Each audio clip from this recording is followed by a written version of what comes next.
I returned home early. It was raining, soft and gray, the kind of rain that makes you feel like time's been slowed just for you. But when I slid my key into the lock, it didn't fit. I tried again, harder. The metal scraped, refused, rejected. My first thought wasn't fear, it was confusion. Then something colder followed. My son's bike leaned against the wall, rain dripping off its frame. His helmet still hung from the handlebar. He never left it there. Ryan? No answer. The house was silent in a way that felt deliberate, like someone had turned off its pulse. I knocked, called again. Nothing. When the police finally pried the door open, they looked at me the way people do when they're about to say something they don't want to. "Sir," one said quietly, "you might want to sit down." But I didn't. I stepped past them. The air inside was stale, thick. Every room looked untouched, except one, the living room. There were 2 wine glasses on the table, one still half full, lipstick on the rim. My wife's perfume lingered in the air. She was gone. My son wasn't. He sat on the couch, eyes red, holding a note in both hands. I took the note. His small fingers trembled as he let go.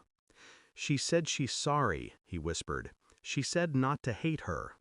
The handwriting was hers. The tone wasn't. "I didn't want you to find out like this," it began, "but I can't keep pretending. You were a good husband, a good father, but you were never his father." The words didn't hit me all at once. They slid under my skin, slow and precise. Not his father. For a moment, I couldn't move, couldn't breathe. Ryan looked at me like he was waiting for an explanation I didn't have. "Go to your room," I told him gently. He obeyed. I stood there, staring at those 7 words until they blurred into static. Not his father. There's a kind of pain that doesn't make you scream. It makes you quiet, focused, the kind that rewires you. That night, I didn't sleep. I sat at the kitchen table with the letter under the dim light and read it over and over until I memorized every lie. In the morning, I began to search. Phone records, emails, bank statements. She'd been careful, not perfect. There were transfers, small, consistent payments to a name I didn't recognize. A man, a doctor. I drove to his clinic that afternoon, pretending to be a patient. He greeted me with the kind of warmth that comes from routine deceit.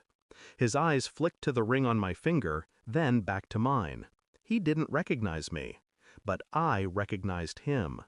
From a photo on her phone 2 months ago, one she claimed was a colleague's retirement party. He smiled then, the same smile I'd seen in that photo, the same smile my son had. It was in that moment I understood. She hadn't left me. She had run to him. But she made one mistake. She underestimated silence. I didn't confront her immediately.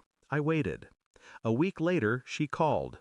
Her voice was thin, rehearsed. "Is Ryan okay?" "He's fine," I said. "We both are."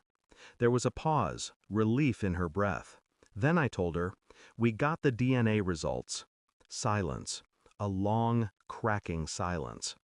"I wanted to tell you," she said finally. "No," I replied. "You wanted to hide it."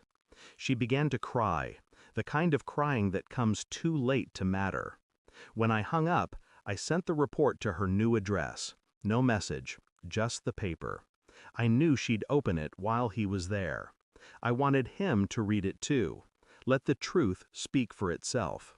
Let it poison their future the way their lies had poisoned mine. 2 days later, she showed up at the door.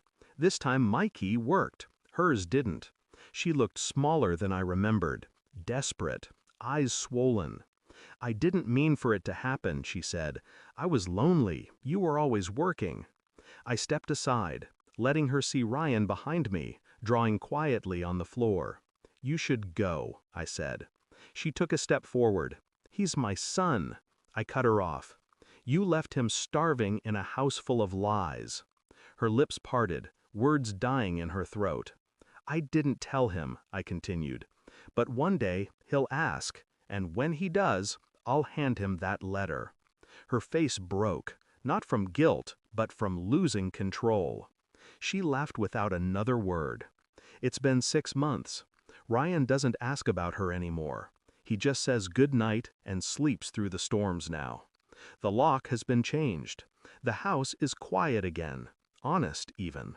Sometimes, when I stand by the door, I remember that first night, the key that wouldn't fit. It wasn't the lock that changed, it was the life behind it. I used to think betrayal destroyed people. Now I know, it only strips away the lies that kept them blind. And when the truth finally opens the door, you realize you were never locked out. You were being set free. Thanks for watching. Don't forget to like, share, and comment. Subscribe now to Cheating Stories Insight World for more amazing stories.